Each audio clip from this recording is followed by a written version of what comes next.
The iPhone Air delivers remarkable performance in a super thin and light design that's very durable. I especially like getting A19 Pro power in something this compact, but you have to make some trade-offs for the steep $1,000 price. You get only a single rear camera, which means no telephoto zoom, ultra-wide or macro shots. And while the Air's battery life is solid, it's a few hours behind the iPhone 17 Pro Max. The iPhone Air represents the first major shakeup to the iPhone family in years. The Air replaces the iPhone 16 Plus in Apple's lineup, but it really stands on its own as a completely new device. In fact, the iPhone Air really feels like a blueprint for the future as Apple nears the 20th anniversary of the original iPhone. Measuring 5.6mm, the iPhone Air is the thinnest phone in the world that's not a foldable, and yet it feels very sturdy thanks to its titanium frame. I have literally tried to bend and break this handset and it stayed intact. The Air doesn't skimp on performance either, packing an A19 Pro chip for playing demanding games and taking advantage of Apple intelligence. So what's the catch with this super slim Air? There's only a single camera, and while the battery life is pretty solid for something this size, you get less endurance versus the iPhone 17 Pro models. But it might still be the best phone for you, depending on what you are looking for. Here is the pros and cons in my full iPhone Air review. The iPhone Air starts at $1,000 for 256GB of storage. That's $100 more than the iPhone 16 Plus, but Apple is betting that you will be willing to pay a premium for a phone that's this slim and portable. There is just one problem. The iPhone 17 Pro starts at $1,099, which is just $100 more for a phone with triple cameras, a bigger battery, and an A19 Pro chip with an extra GPU core and vapor chamber cooling for better sustained performance. So you should really think about whether this stunning design is worth it. The iPhone Air has a release date of September 19. The iPhone Air is so thin and light that you are worried for its safety when you see it from across the room, but you will feel reassured when you put it in your hands. Measuring just 5.64mm thin, the iPhone Air edges out the Samsung Galaxy S25 Edge for the thinnest phone we have tested. The Air is so thin, in fact, that you might forget it's in your front pocket. Well, the whole device isn't this thin. The plateau or camera bump runs across the top of the device and jutes out. At least it doesn't wobble on a table when you press down. Apple purposely crammed all the major components into this area to make room for a larger battery down below. The iPhone Air comes in sky blue, cloud white, light gold, and black. Frankly, the black color makes the design look cheap and not as thin. I preferred the sky blue model I tested, which does a better job of showing off the Air's thin profile. Some have complained that the titanium frame is too shiny, but I don't agree. If you are worried about the durability for a phone this thin, I think you can rest easy. I saw a demo that simulated a band with 130 pounds of force, and the iPhone Air shrugged it off. To further fortify the iPhone Air, Apple equipped the phone with a Ceramic Shield 2 display with 3x the scratch resistance of the previous technology and the Ceramic Shield back that's 4x more crack resistant than glass. It is worth noting that the iPhone Air has a single speaker integrated into the earpieces compared to dual speakers for the iPhone 17 and 17 Pro series. During my testing, the Air's speakers got plenty loud when listening to Apple Music, but it did sound tiny at max volume. Some have shared in our YouTube interview with Apple on the iPhone Air that they wish that this phone came in a mini size. I say there is no need, you get the best of both worlds with this device, a large 6.5-inch display in a very pocket-friendly size. And it's a pretty damn good ProMotion screen, 2 with a rated maximum outdoor brightness of 3000 nits, a 1 to 120 Hz refresh rate, and anti-reflection tech built in. Outdoors, I put the iPhone Air up against the Galaxy S25 Edge, playing the same Begonia trailer, and Emma's tone looked brighter, plus there was less glare. The iPhone Air didn't perform quite well as in our lab testing, covering less of the DCI-P3 color space and turning in a slightly worse Delta E accuracy score.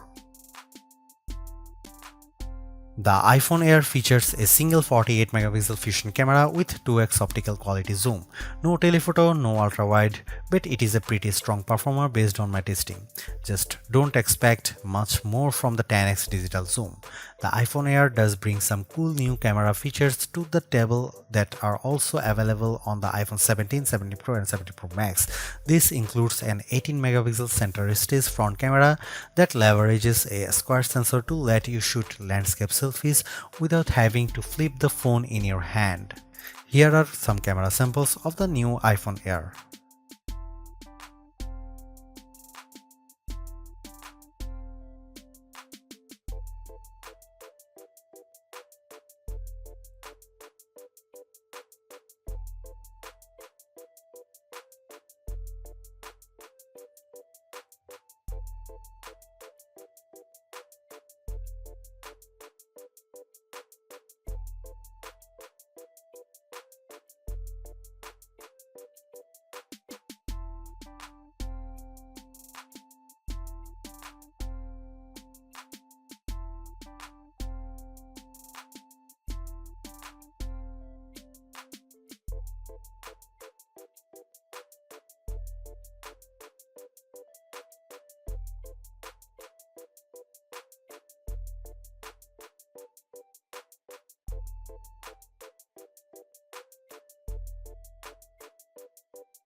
Packing an A19 Pro chip, the iPhone Air promises Pro-like performance in a very skinny frame, and I say Pro-like because you are limited to 5 GPU cores compared to 6 for the iPhone 17 Pro and Pro Max.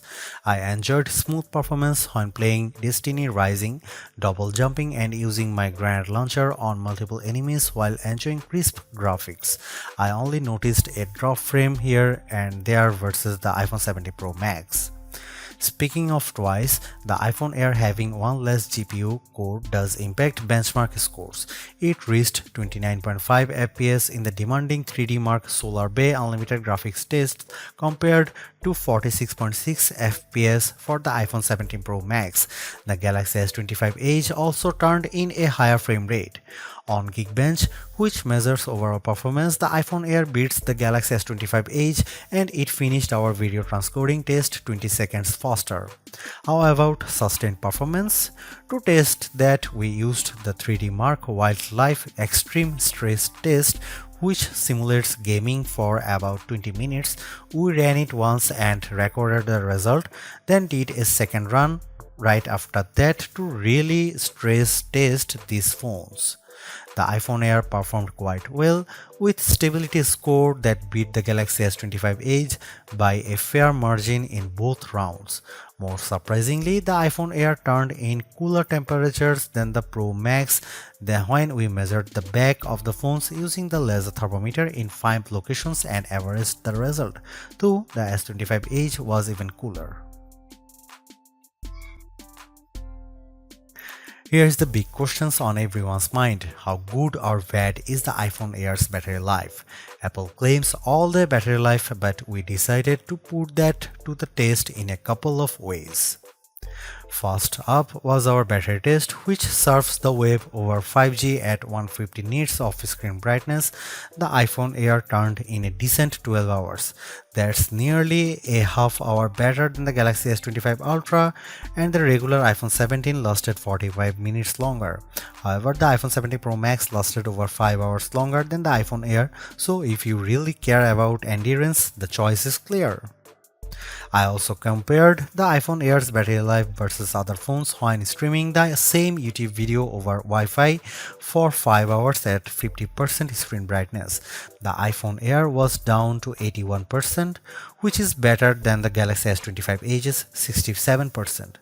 Note that Apple sells a $99 MagSafe Battery Pack for the iPhone Air that's designed to deliver 65% more power.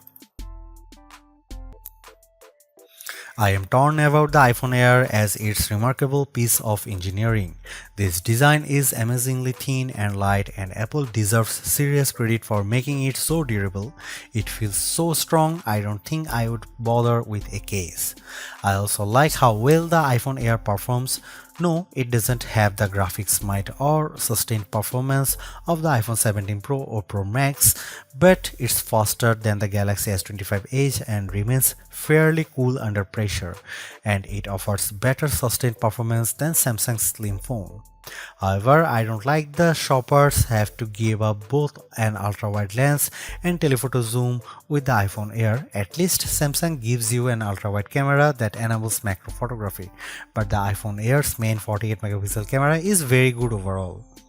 Apple left some other features on the cutting room floor as well, as such as fast charging and cinematic mode for video, so in sometimes the Air feels more like an iPhone Lite.